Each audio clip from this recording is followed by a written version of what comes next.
It's podcadzo. Beer will tell you real quick if it's expired because it just doesn't taste like beer anymore. All right. And Budweiser barely tastes like beer to begin with. Exactly. I always forget that Bud does taste kind of gnarly. It's pretty I bad. expect it to taste like PBR. And You want it to be cheap like beer. really smooth and pretty easy. They make it but too it's malty not. though, I think. Yeah, it's a little challenging. Yeah. And then there's Bud Light. And then Yeah. there's Bud Light. Bud Light. I don't think I've ever had Bud Light, to be honest. I've had it a few times. It's actually, I think, good to drink. I've had like good drunks from Bud Light. Okay. Yeah. It tastes like complete piss water to me. Yeah, it Just being tastes honest. horrible. Do you like Coors Light though? No. You don't like any light beers? The only beer that I like would get addicted to is like Dos Equis. Okay. Yeah, Dos Equis. Dos would be the That's a Equis, one. classic good Mexican beer. lager. Yeah. Nice. Yeah. I'm striving to be the most interesting man on the planet. We'll find that out today For sure. on this week's episode of Podcadzo. Ooh, nice. All right, good, Crispy good intro. introduction. So welcome back to the podcast, everyone. This is a very exciting day because we have our first guest ever. We're honored to have him here, Mr. Chief OG, a.k.a. Quincy. Hello.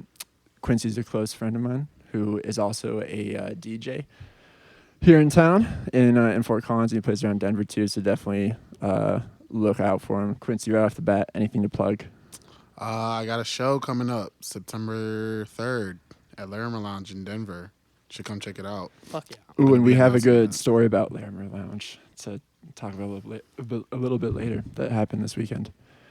But anyways, we wanted to have Quincy on the pod to talk about something that I think could cause a little bit of division in the room, which is EDM, electronic dance music.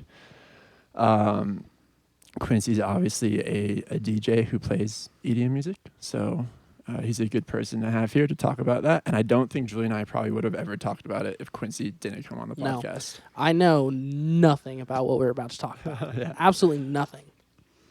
That's good. I'm- Maybe I could open your eyes a Yeah. little bit. Change my perspective about it. Make me feel differently about it. That's Yeah. what I'm in here for. But I'm also in here to be a dick. I think Julian will be a contrarian no matter what. But yeah. But that doesn't mean you won't win me over in some ways. yeah. Well, let's start from the beginning. Quincy, how'd you get into DJing in the first place? Well, dang, that's a long story. Very long story. I'll try to shorten it a little bit. We got time. For sure. So, I've always been into like mixing music and stuff like that just because like back when I was in high school, I would go to like a bunch of parties and stuff like that. And I'm like very interested in how the DJs there were like blending one song to another. Mm-hmm. And I'm like, how the hell did this transition happen? So it got to the point where I was just like, you know what?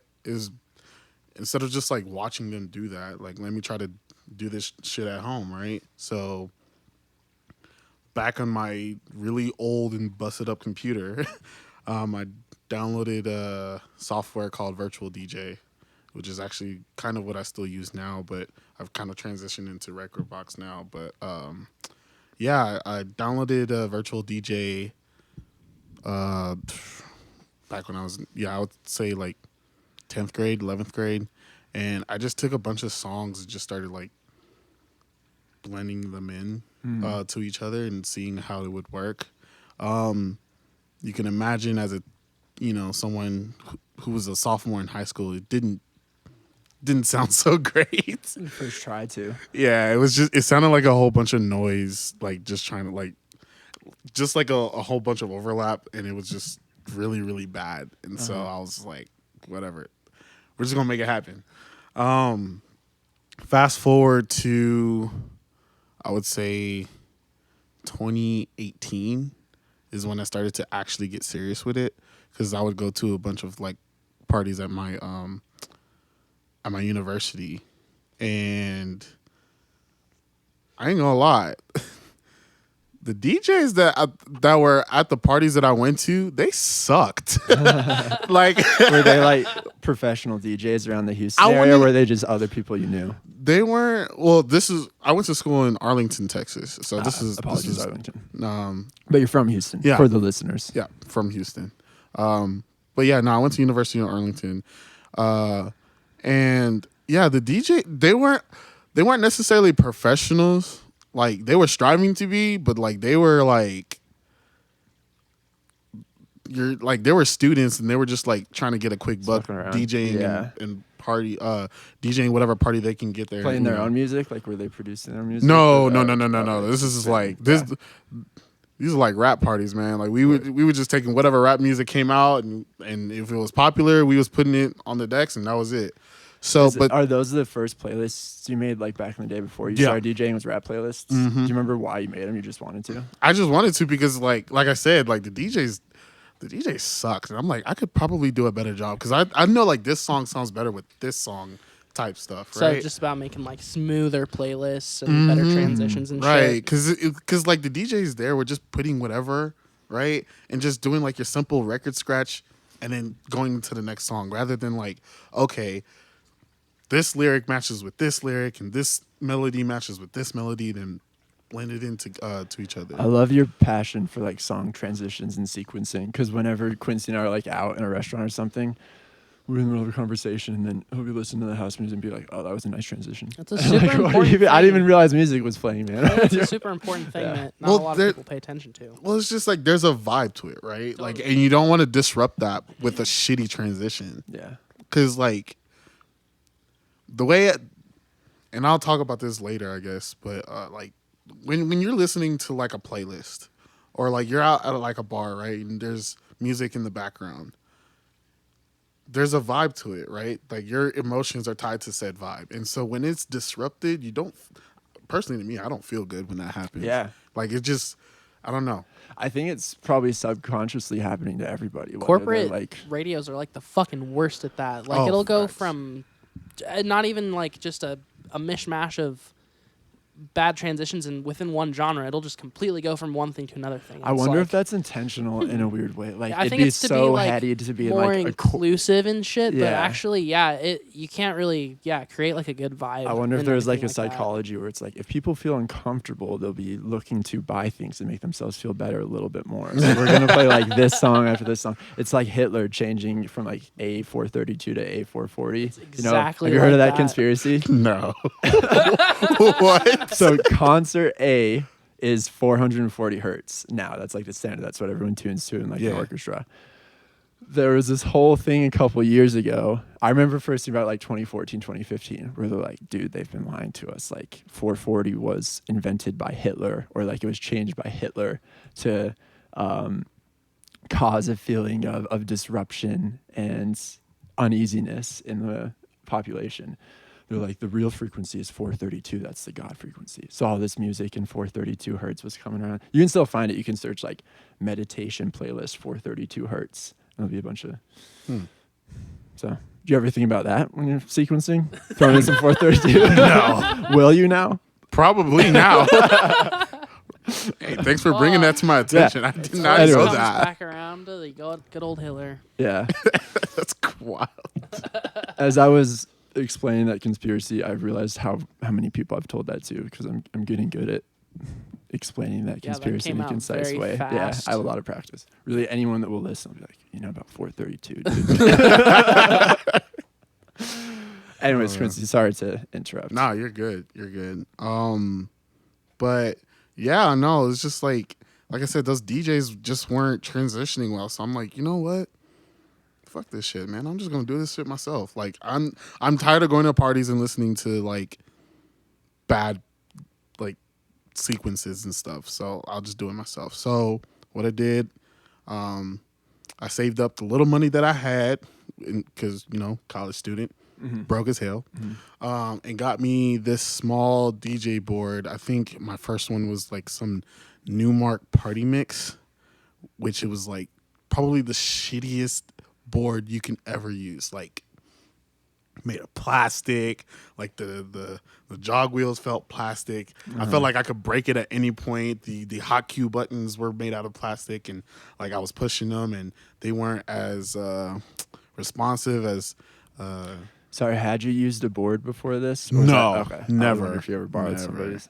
Oh yeah, this thing is. I've seen those this around. at so many Yeah. like wedding Yeah. parties. Yeah, that's $129. That's not bad.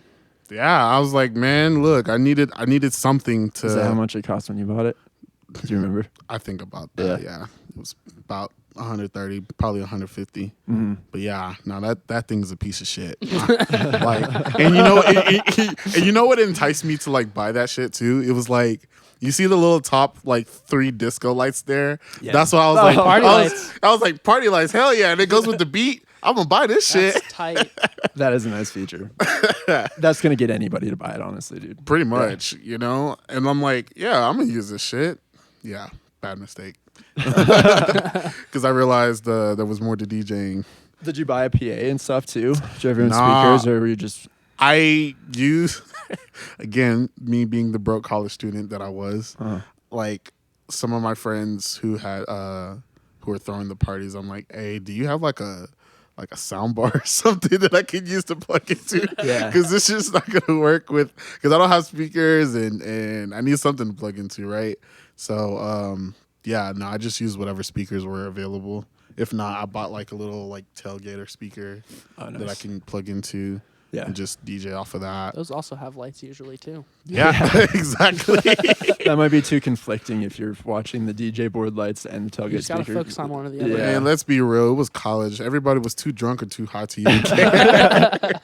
Especially No at one my, walked up critiquing your light show. and especially at my university and at rap parties, man, they don't really care. They were just ready to throw some ass and dance on whatever was playing. How big Well- were these parties usually? Man, they were packed. Some of them were like ranging from packed out apartments to party halls. Mm-hmm. You know, so like big, like where you would have like a wedding reception type stuff. Yeah. That's how big they would get. Okay. Damn. That's Yeah. huge. I should have gone to college. I did go to college. I never went to any parties because I'm a fucking loser. Like I even remember like and it's some of my friends back in college, like we would rent out Airbnbs to be throwing these parties at. That's fucking Dang. sick. Yeah, sucks for the people that were hosting those Ah, Airbnbs. fuck But So then you were you known as Chief OG then too? Yep. Mm-hmm. Was there a point in time, like around this area or around this time in your life, when you started getting like compliments, like extra praise for like the way you were sequencing playlists and shit? 'Cause, Yeah. I mean, it sounds like the parties were definitely like not small by any means. You're being asked to play like big parties. Yeah. So my friends were like really. They thought that was better than some of the DJs that were playing, right? Because I actually know how to freaking transition a song. So I just, I took that confidence and I was like, yeah, I'm probably going to start doing this more often. And fast forward 2019, yeah, that's when it became like a thing. I was doing all of this at 2018. Now That's when you 2019. graduated in No, 2019? I graduated in fall 2020. So Okay. like, Oh, that's right. You're yeah, 2020. fall 2020, during COVID and stuff like that. And then you moved to Fort Collins. Yep. How quickly after moving to Fort Collins did you establish yourself a little bit in the DJ scene here, like play your first set? Oh, it was slow as shit. Were you trying from right off the bat though? Or Not were you really, like, just because I was transitioning that move from Texas to Colorado and, moving here. I only knew like one person coming here. Mm-hmm. So like all my friends and stuff like that, if I ever wanted to like DJ for them, I had to stream it. Yeah. Right. And from my bedroom. So I became what they call a bedroom DJ these days, where like you would just set up your gear, no PAs. You just plug everything to your computer and then just stream on Twitch. That's pretty cool. Yeah. It was fun. Yeah. It was fun. I actually had started doing that right before I moved because of COVID, because, a lot of the stuff closed down and there was no clubs you could play at. There was no venues, nothing. So I was like, okay, well, I guess I'm gonna have to start doing the streaming thing, and everybody was doing it. Yeah. It wasn't just And just streaming for free, right? exactly. Well, not I wouldn't say streaming for free because like you go on Twitch now, you can make money off of that. Yeah, stuff. yeah. But like, yeah, at first it was for free because I'm just like, how else am I going to get my name out there? How else am I going to make content for me to like use to pitch to different venues to start playing at, right? Yeah. Because you need to do something. I've got a potentially boring question that's probably going to throw us off track, but I'm going to do it. Do you know how the licensing for like music publishing works for like streaming? Do DJs have to, if they have like a big enough audience on Twitch, do they have to like pay for publishing, or do you know how that Not works? necessarily. At least not that I know of, right? Okay. Like when I was DJing on Twitch, you just play this stuff, and obviously you're hearing all that stuff live, so they can't really block it while you're streaming. Yeah. But if you save it, right? Like if you because Twitch will save your recordings after you finish your broadcast. So once it's saved, that's when they start blocking tracks, right? So if you don't have rights to the tracks, or if an artist wants to pursue you for that, that's when they start like muting your past broadcast. Yeah, because it's essentially a concert, but I know like bigger venues, if an artist there plays a cover, the venue technically has to pay out Has to to pay, that like, licensure. to that artist or their agency or whatever. And so I think Twitch doesn't want to do that, so that's why they just start muting Definitely people's they shit. don't. Yeah. Yeah, and it cost them a lot of money to do that too. There was some big controversy behind it. I could go freaking months talking about it because Twitch is on some You bullshit. still doing Twitch, or have you mostly stopped that? I'm trying to get back into it. As a matter of fact, me and a buddy of mine are actually planning to do something this fall where we broadcast some sets Nice. on Twitch. So stay tuned for that Yeah. whenever that comes. Hell yeah. But yeah, it's been a minute. I think the last time I did a stream on Twitch when I was DJing was about a year ago. I would say a year ago, maybe two. Mm-hmm. I put out like a mix that I've been working on even before I moved here, and so when I actually finished it, I was like, well, I don't have my friends here to play it in front of, so that's what we're doing. We're gonna stream on Twitch today. Nice. It's a really good idea, honestly. Yeah. Because, you can't always necessarily be out doing a set live, but you can always be streaming a set. That's a lot of missed opportunities just not doing that. Exactly.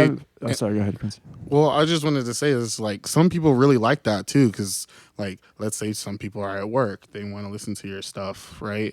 Or they're studying, they want to listen to your stuff on that too, and they get to interact with you then, especially if they can't make it to your show, right? That's a good way. That's a different outlet that I feel like a lot of DJs or even artists in general don't take advantage of. Yeah. And people might be engaging with the sets differently if they're like listening in their room or while they're studying, as opposed to like in a huge club setting. Right. Exactly. Yeah, totally. So when was the first? Do you remember the first set you played in Fort Collins? Where it was? It was at the Coast, formerly known as East Coast. Yeah.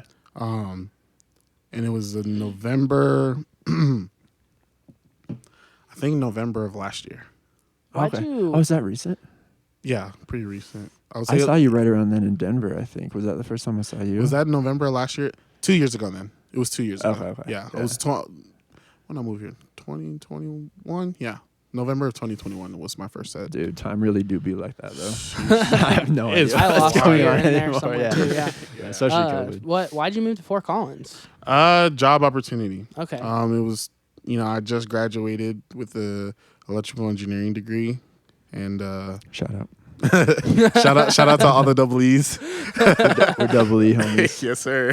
This is a big reveal for me. I've never revealed, I don't think, to the podcadzo audience that What you I hold actually a do? distinguished degree in electrical engineering. Yeah. How do you? I'm a What's college- your quality of life? My quality of life? Yeah. You feel pretty good about it. Like No, I don't- You're doing good. Yeah, I'm doing good. Yeah. My quality of life is good Pretty good. objectively, Yeah. but my own mental health gets in the way Well, of it. that is secondary in life usually. No, I'm just joking. Do you like Fort Collins? I do. It's pretty slow going for like music and culture. That's something that I had to get used to, just because, like, again, I come from 2 major cities in Houston, then going to college in Arlington, which is in Dallas, right? Like, going from 2 big cities to a small city like Fort Collins was definitely a culture shock. But I would say that, like, I do like this city a lot just because of the, you know, it's a smaller community, so you get to know people more rather than just like being a stranger out on the big city and you walk in and I don't know if you make eye contact with someone in like Houston or Dallas, like they'll give you some stank eye or something. I don't know. And you have Denver to go to, right? You play. Yeah, and then Denver's like not that far off. So if I do need those big city vibes, or if I do need those, places where big venues are playing at, like Denver's only an hour. It's pretty close, right? yeah. So yeah, but yeah, no, I like Fort Collins. It's pretty good just because I feel like at least for local talent, it's great because you're not being overlooked, right? Like I get to go to all of these like local community events where local bands are playing all the time, and I think that actually helped give me confidence to start playing at some of these venues, right? Because if I did that in Houston, I would have to work like 2 or 3 times as hard as I do trying to get an event out here. Yeah, that is kind of a nice thing about being in a smaller community is everything's a little bit more boiled down. So you're a bit more like specialty for what you do. There's not too terribly many like DJs out here. And for EDM specifically, like Denver's the EDM capital of the world. Yeah, there's a lot of EDM. I don't know what it was there. like in Houston, Arlington. Oh, I'm sure it's like party music. People like to party down there. Well, so. it's big. It's big in Texas. I'll tell you that. Like we have our own festivals and everything. It's just, I would say that like Denver. You say it's the EDM capital of the world. I would say it's more of the bass capital of the world. When I say that, it's because there's different genres of EDM, right? There's dubstep, there's trance, there's house, there's all the same to me. D&B. We're getting into it now. Yeah. But there's different genres within EDM, and so I would say Denver's like the bass capital. And when I say bass music is usually like your dubsteps, your rhythms, your drum and bass, that kind of stuff. That seems to be, I feel like, what I hear the most. Yeah. It's weird because Denver's also like, okay, this is a weird parallel that I always try to draw to myself to make myself hate EDM less or whatever. But like, Denver's also kind of like the like sludge and doom capital of the world right now. And there's, I feel like, a lot of similar Quincy and I were talking about things there. That this past week when we were chilling, because I mentioned that you were a metal kid and not particularly into EDM. And he was like, well, I know like a lot of metal kids who are really into EDM now. Yeah, and there's like, a lot of crossover now. And like especially Skrillex like dubstep. started out as a metal guy. Right. Yeah. Exactly. And then you have like recent artists now, like you have artists like Sullivan King, right? Who blends metal elements into dubstep, and I'm just like, Did you listen to him, Julian? I how told you to the listen to hell? him. I didn't. I thought you told me not to. Why would I even thought bring you- that up then? I thought you said we were going to listen to it Oh, here. I guess we could. Well, we couldn't really though. No, we'll listen later. Yeah. But anyways, I'll sure. That's listen who. to it. That's who Quincy recommended. Okay. Well, I've been listening to like, okay, so I had a weird thing with like underground rap or whatever, Yeah. and just like sad like white boy shit, and like along the way I discovered Ghostmane, who like does like underground rap mixed with metal, and it's just like he'll do like a verse where he's just like spitting Right. sad raps, and then there'll just be like a like chuggy ass metal breakdown, and then he also throws some like wubs in there too. I wouldn't call it like dubstep or anything, but there's just like weird electronica mix in there too, and so it did get me genuinely curious like about a couple weeks ago, like how much EDM and metal fusion is there that I just don't know about. See, like, and that's what I like about EDM in general is that, like, I feel like when it's done right, it can fit into like a whole plethora of other genres, right? And it's so fluid that like you can put it in rap music, you can put it in metal music, you can put it in pop music, right? Like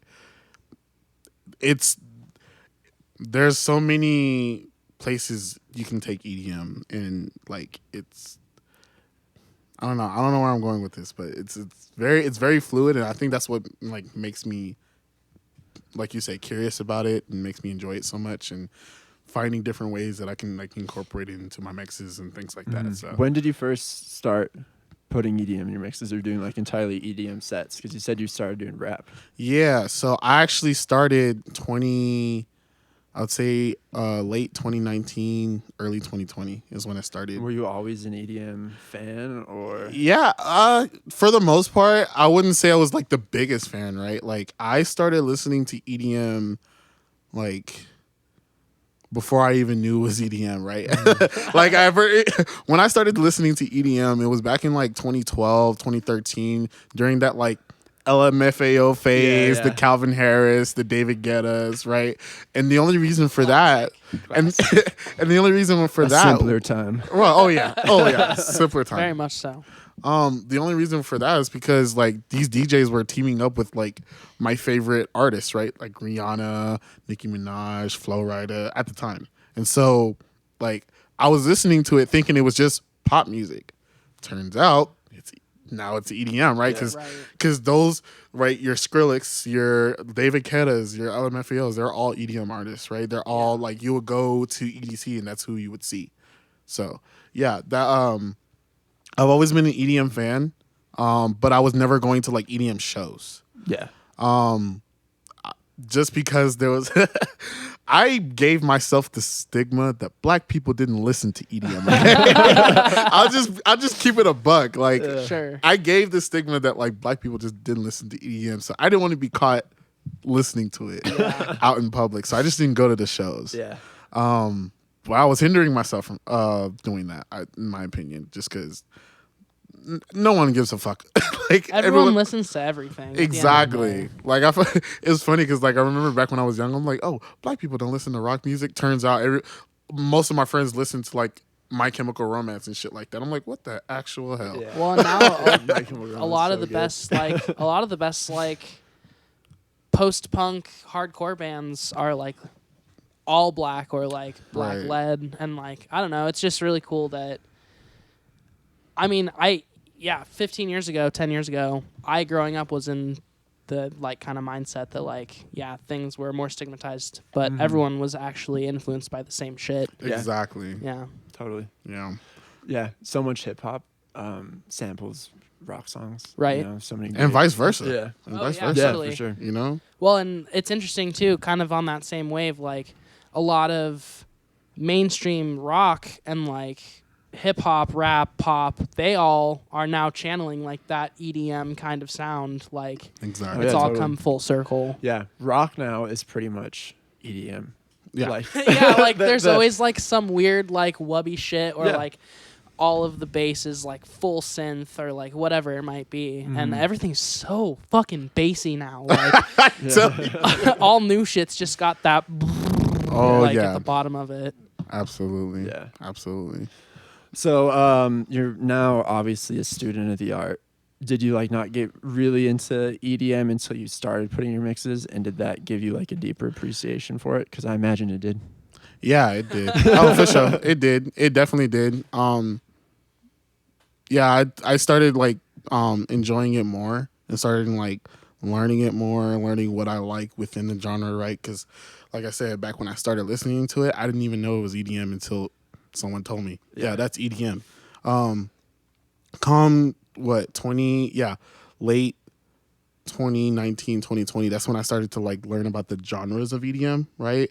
And so when I closer to like 2018, 2019, I started liking dubstep a lot. But not like the hardcore, like just straight up headbanging type shit, right? Like your Excisions, like I wasn't listening to a lot of that. I was listening to more like Seven Lions. I think Seven Lions is probably one of my favorite dubstep DJs of all time. But like his style of dubstep is weird because it's like, I won't say it's weird, but it's called melodic dubstep. So like there's a softer side. So it kind of like, and people are probably gonna give me shit for saying this, but it's kind of like a softer rock kind of deal. And it's like really sad boy, really like I'm in my feelings type shit. Yeah. And so I was listening to a lot of that between 2018 and 2019. And then I went to my first EDM festival Halloween of 2019. and it was called Freaky Deaky in Houston. Deaky.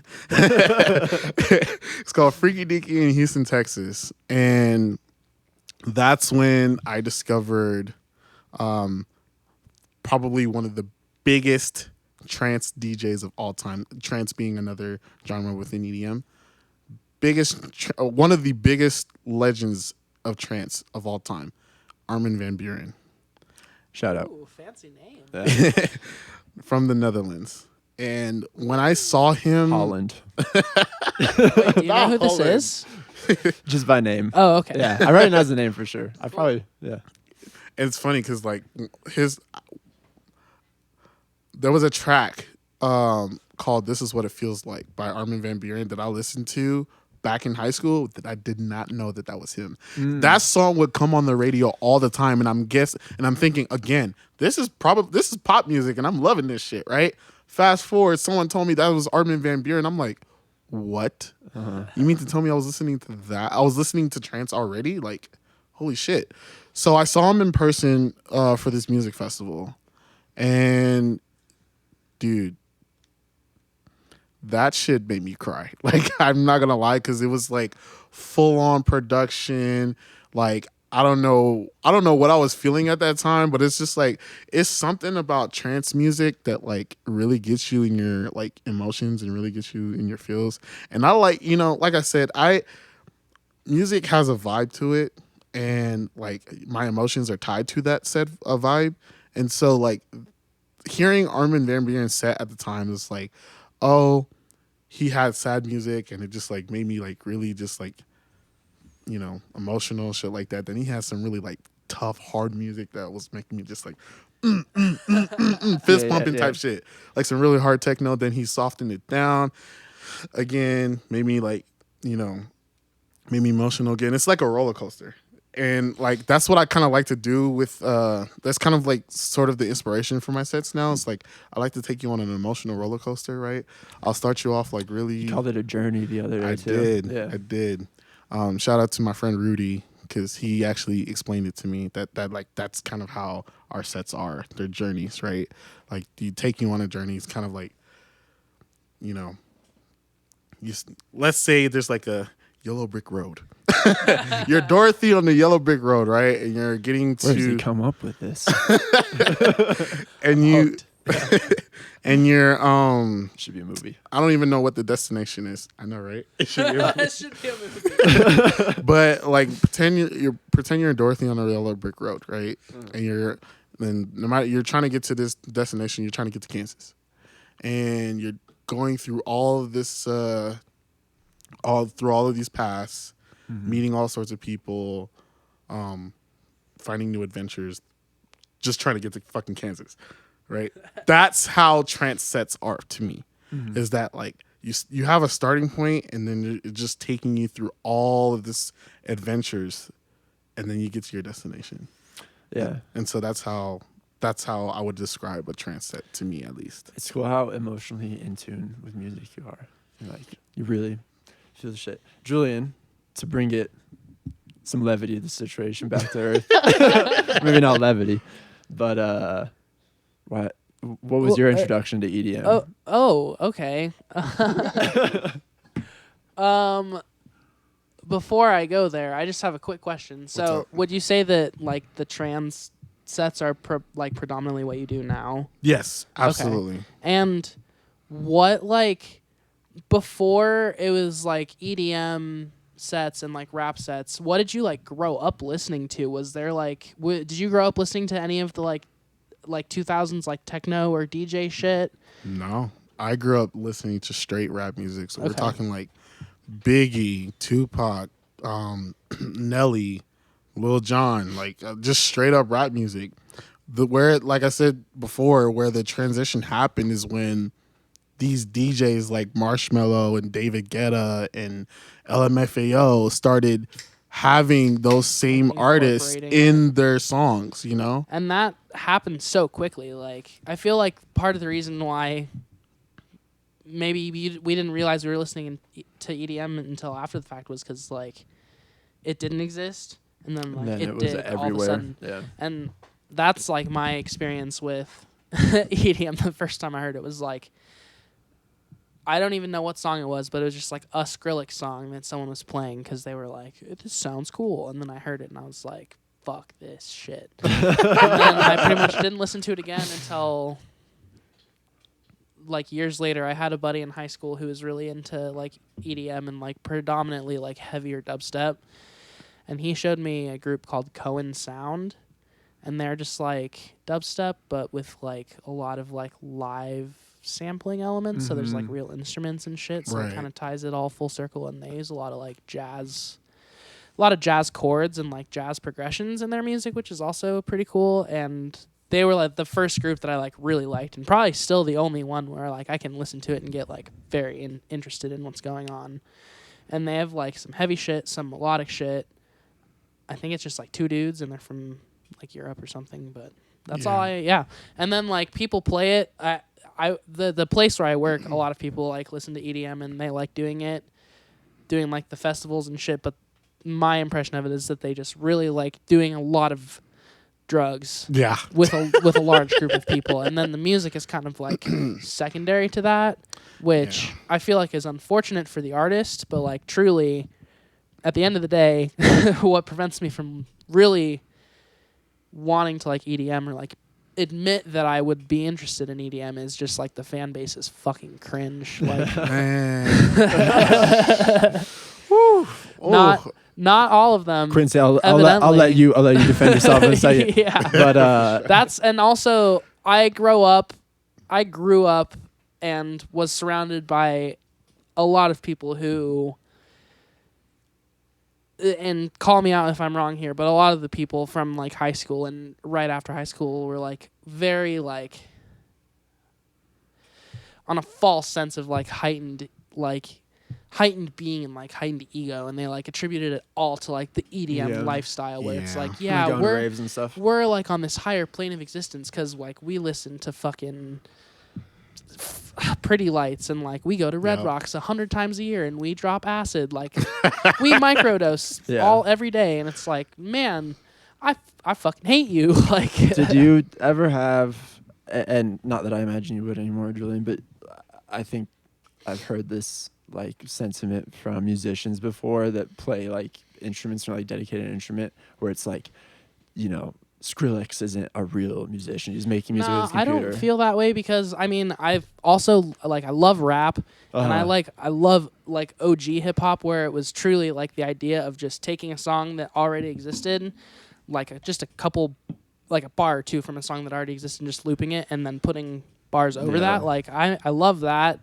and like I think we both kind of grew up slightly interested in like the 2000s techno thing that was going on where it was like Chemical Brothers, sample bass, loop bass shit. And like that it never occurred to me that like those homies weren't musicians because they weren't like strumming strings or like banging on shit. Like in a lot of ways what DJs do could be arguably a lot more musical than what like a drummer does, because drummers are just like playing the same volume trying to like fill a room, but like I'm actually glad you're saying this because there are still a few people out there that like think the complete opposite of what you just said. Well, especially and they're drummers. all probably old gray hair fucks or just like this stupid. That's ignorant, like the Stuart like Copeland thing, like you know, computers aren't musicians or whatever they're saying. It's fun to take that stance from like a devil's advocate approach where it's like, you know, some really mainstream people who say that they pour like everything into shit. It's like, well, maybe you don't pour as much into your shit as some other people might, but there's a balance to everything. There's also a lot of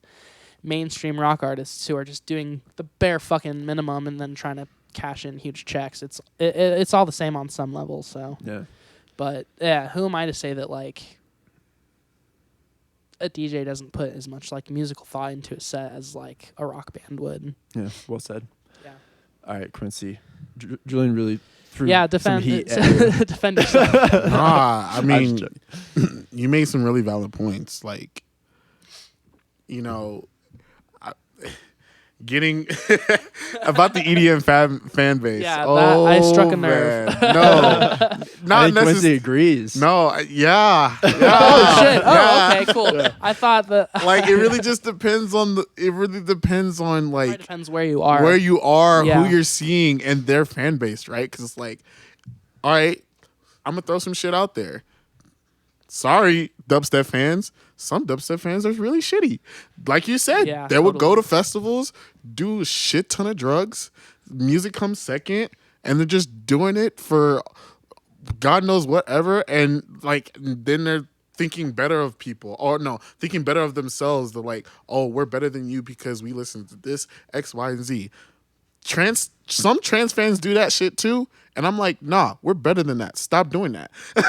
You It's know, also like a really big thing in the metal community too, where people are like, "Oh, you don't listen to heavy shit? Well, I'm gonna it's- look down on you now." I think personally nowadays it's every genre. Rap music does it, rock music does it, like EDM does it. It's just like I don't know what it is about like you trying to one up the person next to you based on what you listen to. Every music is literally subjective. Everyone has their own tastes.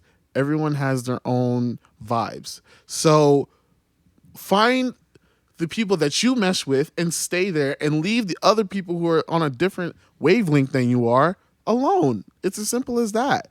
So I get what you're saying. Totally get it. You know, sometimes I get mad at that too, because like nowadays it's like now the music has become secondary. People are really not going for the artist anymore, which sucks. Because like I said, you have these DJs, you have these artists that are pouring their hearts out into their art, and yet they don't care. And yet the fans don't care because they're too wasted to even care or listen to it, or they're too fucking high on Molly or acid or something for them to care. And it's like, dude, come on now. On this Right. note, and to talk a little bit about my relationship with EDM, I like knew about it when it was like emerging. Like I had a lot of friends who were really into dubstep. I had yet to like have a hard opinion on one or the other. I didn't listen to it a lot. But when I think I really developed a stance was I was up skiing in Winter Park one weekend. This was probably like 2012, maybe 2011. And they had a festival up in Winter Park, an EDM festival. And this is like, right at the beginning of EDM when EDM was huge. It was all like dubstep and shit. And it was called Snowball Festival.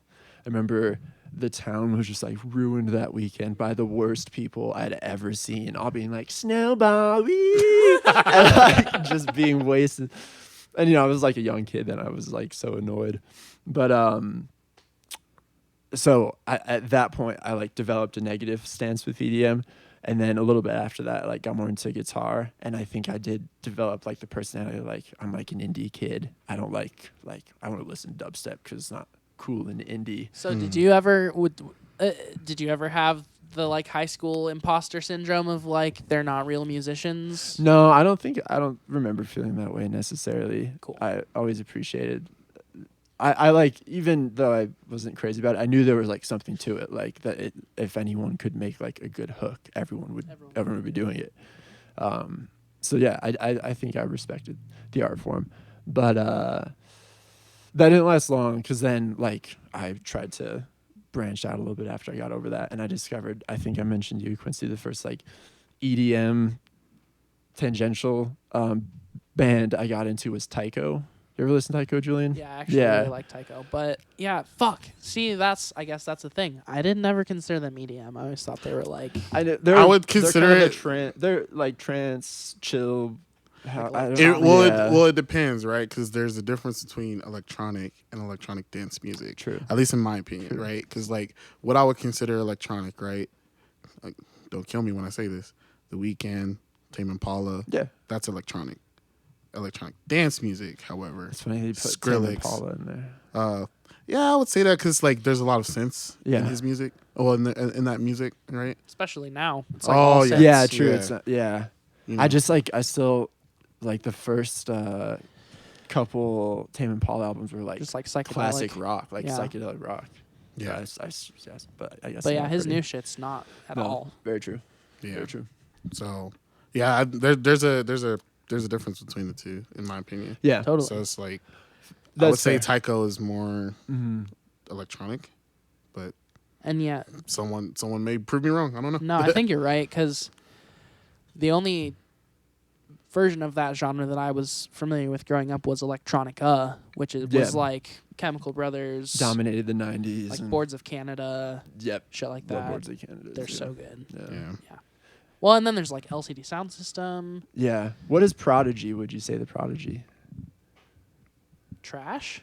Nah, Yeah, like that Prodigy album's amazing. yeah, no, it's, you ever listen to Prodigy? Nah. Oh, dude, it's so good. It's pretty good. Fat of Are the you Land. you sure it's good? Because it's really saying it's trash. I mean, it's all right. it exists, I All right, guess. all right. I'll give It's it a interesting. listen. Yeah. You got to watch this MTV concert of Prodigy playing in Russia in like 1998, and it's the craziest concert footage I've ever seen. Oh shit. Yeah, it's wild. We should pull that up. Don't play with sound, but just so you can watch the crowd move.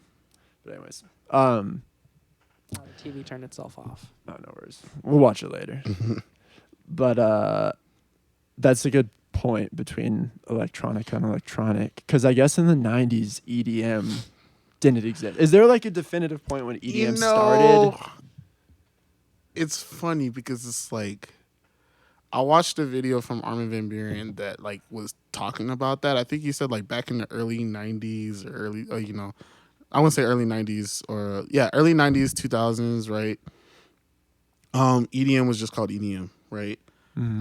There was no dubstep, there was no trance. You didn't call it trance. It was just all EDM, and it all kind of sounded the same. It was either like techno or house.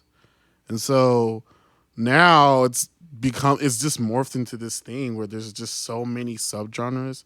It's hard to keep up, right? It's like you got now, like I said, you have dubstep, you have trance, you have house. But under that now you have tech house, you have tech trance, you have techno, you have melodic dubstep, regular dubstep, hard trance. Like there's just so many subgenres within the subgenre that it makes it so confusing. Is there a clear distinction between all those things? I would say like you can tell between like a tech house set and a regular house set. A regular house set sounds like what you would have listened to like in the early 90s with like some like the LGBTQ parties, right? Like they were kind of like disco house sort of, right? But a tech house set meshes techno and house to where it's like, I don't know, probably you haven't heard of them, John Summit, Chris Lake Fisher, they all play like tech house. It's kind of like, there's a techno beat per se, a techno downbeat where it's just like do do do, but there's like house elements in that, where it's like, I don't know, it's hard to explain. Like it's so weird, but it sounds so good and people can vibe to that and groove to it. I don't know how to explain it. I think if I had to pick a favorite subgenre, which I don't, but pretend I do, I'm gonna. I would force you say, to. huh? I'm forcing you to. Oh, okay. I would say it's techno. That's what I listen to the most of like the subgenres. What's that? What Quincy was just describing, Like with techno that house? downbeat. Just like techno. I don't know. Like It's, uh, techno, like those. You ever seen videos of people like dressed in black at some warehouse with just? It's all I watch, brother. You should go on YouTube and like pull up like just straight up like just a techno set. Charlotte DeWitt is probably like one of the biggest techno names out right now, or even I wouldn't even say out now. That girl is a legend, in my opinion. Like she is a legend when it comes to techno. But yeah, it's kind of like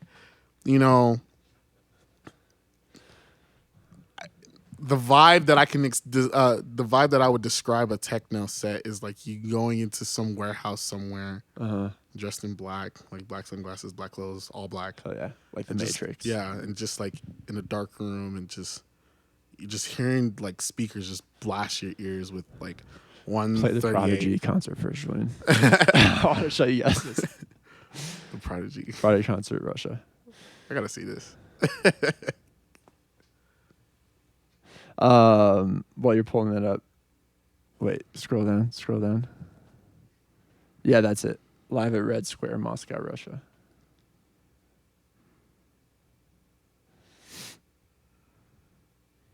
I encourage listeners at home to watch Check this this too. out. Damn, that looks sick. Yeah, but especially towards the beginning of the set, I think they play "Smack My Bitch Up," and the Smack my bitch up. Yeah. Wow. great song, and the crowd is just like bouncing crazier than you've ever seen. And like, look, it's huge, and it's Russia, which I think at that time there was a lot of tension in Moscow. So When I was a kid, my dad always used to just say "smack my bitch up" randomly. now you know why. Yeah. Well, I'm sure you that knew was why like at my the time, number. yeah. Yeah, it was my number one connection to Prodigy. It's probably the best lyric ever. There were so many other things he could have said. That looks insane. Yeah, that's crazy. I had something really good to say before we started watching this. It was going to be really freaking good, guys. But yeah, now you should pull up like a techno set, right? Just Charlotte DeWitt is another one. Charlotte. Yep. It's literally the second one. While you're pulling that up, Quincy and I had a serendipitous thing happen this weekend. We had just started talking about doing this pod episode about EDM and stuff. And then we were in Denver for Pride. And we just stopped into Larimer Lounge because, to plug it again, Quincy has a show there September 3rd. And we got into a show that was happening at Larimer Lounge that happened to be one of his favorite EDM vocalists for free. Oh, tight. Yeah. Nice. Yeah, we was there just because I wanted to scope the place out because I had never been to Larimer Lounge like ever. What'd you think? I thought it was pretty cool. It's a good vibe. But shoot, Yeah. I wish we had more venues like that in Fort Collins, to be honest with you. Totally. What was her name? Emma Hewitt? Emma Hewitt. Yeah, it was a good show. We didn't stay for all of it. But, Yeah. Top 3 trance vocalists of all time, in my opinion. Like when I first started listening to trance, that's like I would hear her voice. And I'm like, man, she has probably one of the most angelic voices to ever go on music ever. So like, this is probably a really stupid fucking question, but in that instance where she's like an EDM vocalist, is she singing like her own Yeah. shit? Or Yeah, does she sing actually- Oh, other- Jesus Christ, Julian. Can't believe you yes, she is actually. She just released her I don't know if it's her debut album, but she just released the album that's Okay. like her own music. You said it's like a Shit. rock album, though. Yeah, it's kind of like a soft rock ballad kind of album. Oh, Well, at yeah. least Cool. that's what it I meant sounded like to listen me. that. I'm curious to see Yeah. what that sounds like. But like that just goes back to like what I was saying earlier. It's just like, how does someone go from being an EDM vocalist to just putting out stuff like that? Right. And it's just like the transition is crazy, and that like she has range. She can do rock. She can do EDM. Because they're probably completely different, like, states of mind and singing styles and everything. Well, it depends because like I said, some of the tracks, because she's been in the game like since the early 2000s, early 2000s to up to now, and some trance songs back in the day had some like soft ballad type vibes in it, right? Totally. I definitely encourage y'all to check out Emma Hewitt. She's totally great. I liked your set. Those were all songs she had sung on, though, right? From producers. Yeah, that did. yeah. And you saw my emotion through that too. I was Yeah, I was losing my shit. Well, 'cause that's I was- why we got free tickets, because we were going in, and the woman was like, "Do you have tickets for the concert?" And we're like, "Oh, we didn't know there was an event here. We just wanted to get a drink." And Quincy was like, "Who's playing?" She's like, "Emma Hewitt." And Quincy's like, "Emma Hewitt!" That's Freaked sick. out. Yeah. I was Nice. like, wait, what? I forgot. And then she could see us watching it through the door, and she was like, "Hey, come over here." And she gave us all wristbands to get in the No show. way. So shout Holy out shit. Nice. that woman at Larimer Lounge. Very Yeah, cool of tight. her. That's a really good first experience at a venue. Oh yeah, I was super Yeah, happy. true. Your show there in September is gonna be really good. Oh yeah, I Destin, can't wait. I can't wait. Lammer It's gonna Lounge be is so fucking good. sick. Yeah, it's fun. Yeah. So this is pretty much tech now. Okay, So- well, yeah, this is like This is what I study to. This is like the Chemical Brothers. Not that I study anymore. Yeah. Studied to. Are the Chemical Brothers techno? Yeah, Chemical Brothers are pretty techno-y. Yeah, this was actually an EDC from last year. I was there. I don't think I saw Charlotte DeWitt last year at EDC, Oh, this but is I was EDC. there. Yeah. In Vegas. Yeah. EDC. Man, what a festival. She's got a lot of shit. Yo, Julian, you like that? Do you like that Chemical Brothers song that has Noel Gallagher on it? I bet you didn't fucking know that, dude. I bet you do like that song. Which one bet is you- that? Setting Sun. Oh, yeah, I Yeah. do like that song. Yeah. Wait, I didn't. Wait, is he He's the one singing on just it. singing on it? Yeah. Fuck, well, You're the devil. finally found something that has a Gallagher on it that I fucking like. Oasis? Do you know It only took my whole life. Do you know who Oasis is, Quincy? Yeah. Yeah. Pro- Wonderwall. I might have heard it. Yeah, I'm sure you've heard Wonderwall. Yeah. Probably heard it. Yeah. You know, like I said, I'm very oblivious to shit because, like, I won't know that I Well, just listened some to shit. it until We're I oblivious hear to it. everything you've been talking about. You're just deep in that world. Yeah. Julian and I are deep in some fucking No, stupid. do not put me- do not Julian say and I'm I in are that world. so into Oasis. Oh It's my crazy. fucking god. Yeah. No, Julian's every probably a time I bigger hear- Gallagher's fan than I am. Anytime I hear like anything, but particularly like Wonderwall or like Champagne Supernova, I legitimately want to blow my fucking brains out. Damn. And they play at my workplace frequently. Yeah, and it's, now it's instead stoner of music, instead bro. of the thought process Julian being works at Chiba. I want to blow my Ah. brains out, it's fuck Colin, and then I want to blow my brains out. No, I bet you associating that music with me has added a whole new bright element to it for you. It's made I me bet- hate you I in bet a you made lot me- of new ways. Well, I think you're gonna come around still. Okay, so we've gone over that trance is like that's like probably at the top of the totem right now as far as like At least for me. Yeah. There's a lot of people that will think differently, but that's where like that's the genre that I play. Mm-hmm. Especially at like when I go like I don't think I've played any other genre except for like house. And that's about it. Yeah. Why don't you say something controversial about trance? Damn, really? I just want to get you in trouble. Nah. I'm just joking. What, like, to go back into what you said, though, about the EDM community, I was curious about this. Do you think it's changed now from then when we were talking about it, and it's kind of like a more respected art form now? And because now, like, the disciples of EDM are, like, kids who were, like you, like, raised with it, instead of, like, adults who it came out and it was just convenient music to party to, which I think was the problem in the early 2010s. I actually think it's the reverse, right? Some Really? people, yeah, I think, you know, way back when, and mind you, I wouldn't even go into stuff, so you take what I say with a grain of salt. But from what the videos that I've watched and like from what I've observed is that like people really were going to like these music festivals and going to these EDM shows for the music, right?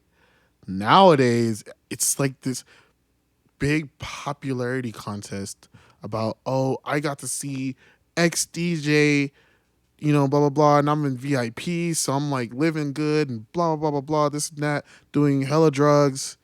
You know, music is secondary, at least from my vantage point. Mm-hmm. Like, for example, I went to EDC this year, EDC 2023, and the amount of influencers that I saw. Don't you think that's just, like, festival culture, though, to an extent?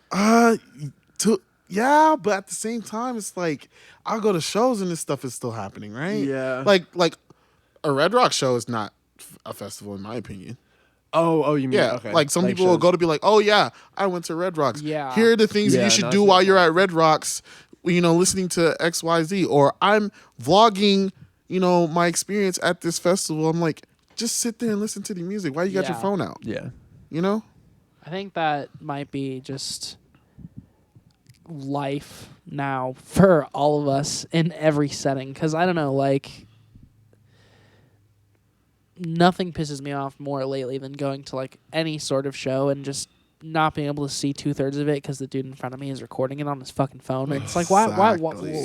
why are you even here? Yeah. Because you could just do this. You could look up videos Much better on videos. your ass. Yeah.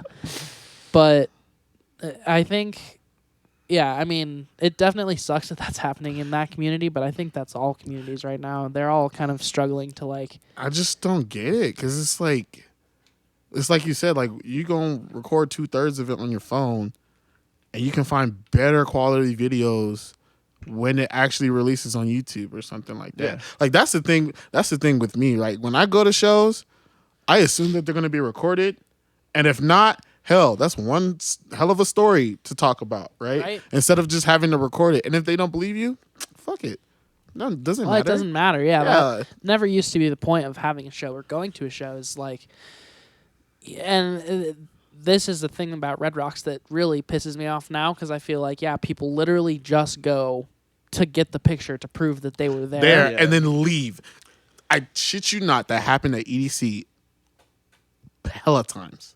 Because like, People just walking the gates, and like, dude, and then straight out. exactly. The reason why I say this is because after I came back from EDC, the amount of and trust me, I already know that the Facebook algorithm does this shit, but the amount of videos that I saw from EDC of just people just recording all sorts of stuff that they experience and stuff like that, and I'm like, or what they did, or what you should do while you're at these kind of festivals. I'm like, when did y'all even have time to do this? Trying to see your favorite artists. How did any of us survive before? Like, no one ever had like the pro tips list of People how to only hack did one Red thing Rocks. at Dude, Coachella I'm- instead of 10. Dude, I'm telling you now, it's like, I'm seeing there's a bunch of like know before you go videos on Instagram about like, or TikTok about, oh, you should have a fanny pack, make sure you keep a fanny pack and put your phone in the fanny pack, or have like a little lanyard, right, so that you don't lose your phone and stuff like that, which that's appreciative. Pretty good advice, actually. Is really good advice. Like, I'm not gonna shit on it. Like, it's good advice. You really should do all of that stuff. But it's just like there's so many of them. You would think it's common knowledge by now. Yeah, you don't. And really so it's like need when someone to tell you how to do that shit. exactly Right? like, And that actually brings me to my next question: should we bring wallet chains back? absolutely. I think they're cool, and they're functional too. I want to say chains, Chain, not the Single chain. Oh yeah, not that. No, Just bring like the little, the little thing that holds like an ID card or something like that. I wouldn't call that a chain. Like, Yeah. no, I mean like what people used to wear in the early 2000s, like the emo days of people wearing a chain from their wallet up to their belt loop. You remember that, Julian? Yeah, I don't even like. Why do you even need a wallet at this point in time? Yeah, like, true. You've got Apple Pay. Thank you. We've got our IDs on our phones. Thank you. Like, all you really need is your phone at these festivals. I haven't carried my wallet in fucking years. You answered that a lot more sincerely than I thought you would. Actually. Well, you wanted me to take the contrarian stance. I'm contradicting you Well, I right now. expected you to be like, wallet chains are fucking stupid. They are fucking They are stupid. fucking those shits are tacky. I don't know what if you're still wearing a wallet chain, God bless you. And they don't really prevent theft. Like, someone could still just take your wallet out and then like take some money out of it and leave it just fucking that requires dangling way on the more sleight of chain. hand, brother. Not many people have that No, level of like skill. I think that you'd probably get some shit stolen at some point in time with a wallet chain, just purely because someone would be like, And "Oh, it does- this fucking prick thinks that he can stop me from Yeah. stealing." Like, It actually does give you a convenient mechanism to like pull the wallet out. yeah, to don't just even grab the make chain. contact with the pants. Hence why like wearing fanny packs like across your chest or wearing like a chest bag is like highly suggested at these festivals, man. That's actually something. I brought up the wallet chain thing as a joke. I'm sorry, I didn't mean to say it. But something I am actually into is fanny packs. Like, I think every dude should be carrying around a waist bag or a fanny Man, pack. I have like 3. It's so much nicer than having stuff in your pockets. Oh yeah. Should we like make that a thing for the band? Cadzo fannies. Oh, like merch would be cool. I just meant like we all wear them. Oh no, we don't need to all wear them, but we should make Cadzo fannies. Sell them on the website that That's we don't cool. have. I buy them. Yeah, thanks. No. I mean, shit, I love fanny packs. I don't care Yeah. what anyone says. All right, cool. Sounds I- like we have the business case. Yeah, I think we just discovered why we put this band together to begin with. Quincy, What's up? time has flown because we're having fun. Yes, We will have to wrap it up soon because I think we're going to start practicing in like 10 minutes. for sure. Thank you so much for coming, dude. Absolutely. Did you have fun? I did. I did. Thank you for having me. Yeah, man, we'll definitely have you back on the pod. I think it was a great Yeah, success. I still have many questions. I know. Yeah, we barely scratched the surface. Yeah, I feel like we just got into it. How about final question? Okay, for Quincy? so this is one I think I've maybe already asked a version of this, so I'm sorry for being repetitive. But what are you listening to nowadays? Like apart from trance and maybe other subgenres of EDM, what do you find yourself inspired by, or is it like just that? It's really just that these days. Okay, hit me with some artists. Above and Beyond. Immediately Above and Beyond. Okay. I And can talk about With a name like that. so talk about the and Juna Deep. yeah. Well, it's not even in Juna. Well, it's in Juna. I just call it in Juna, right? Because in Juna Deep came after in Juna Beats. Right. Okay. Yeah, but they're all like under the in Juna Beats Right. umbrella. Okay. But yeah, Above and Beyond. Right now, favorite DJs of all time. It used to be Armin. Now it's Above and Beyond. And those three guys, man, they work magic. Like if you're asking about inspiration in my sets, they are the guys. Okay. Like literally I'm such a diehard fan. I have their freaking logo tattooed on me as well. Shit, nice. like I'm such a big fan of Above and Beyond because like they make some of the best happy music ever. Okay. Right. Yeah. I would say my favorite track from them is called Thing Called Love. Very emotional. Just Did because they sample The Darkness? I don't know. Nah, and it's funny you mentioned samples too, because remember when you first saw me play at I think your mom's house? Yeah. Which again, that's such a crazy ass name for a club. It's a pretty good Have name. you been there? So I have been there once, not for a show. I just was there to check it out. And now Will lives like right up the street from it. So Oh yeah, that's right. You mentioned we're gonna you try to living put a near show there. together. Yeah, it's a fun venue. It's a pretty cool venue. Anyway, yeah. Remember when you saw me play at your mom's house and I played that one remix of Blue Monday. Blue Monday New Order, by yeah. New Order. Yeah. So That was Above and Beyond? That was Above and Beyond's Yeah. remix to it. Oh shit. They make that's what I'm saying. They make such really good music because like at first like it starts off like as if you're listening to Blue Monday from New Order. Like it doesn't sound like they remixed it, right? Then they have this drop that is just insane and you're just like, what the fuck? How did this happen? Nice. So yeah, Above and Beyond, like that everything Above and Beyond and under that Injuna Beats label or Injuna Deep is what like inspires me from all of the sets that I play. Okay. So I would definitely check out that label.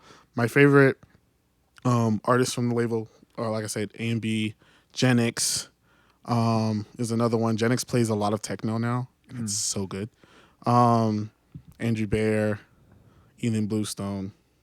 From the Injuna Deep label, Marsh, Simon Doty, because they play like a lot of house, a lot of deep house. So definitely would recommend them. But yeah, like you want to talk inspiration, it's them. Injuna Beats and Injuna Deep. They're like top of my list right now. Okay. Sick. Yeah. Well, everyone check out Injuna Deep and check out Chief OG, most importantly. What's your Instagram handle? Is it Chief OG? Chief OG. Spell OG for the people. OG is OJIH. That is my last name. Oh right. fuck. Quincy Yeah. OG. Yeah. That's fucking sick. Nigerian. God damn, it was Yep. meant to be. Yeah. Well, all right, brother. Thanks so much for Hell coming on yeah. the pod. Yeah, thank you very much. Thanks for everyone for having me. listening. Goodbye. Absolutely.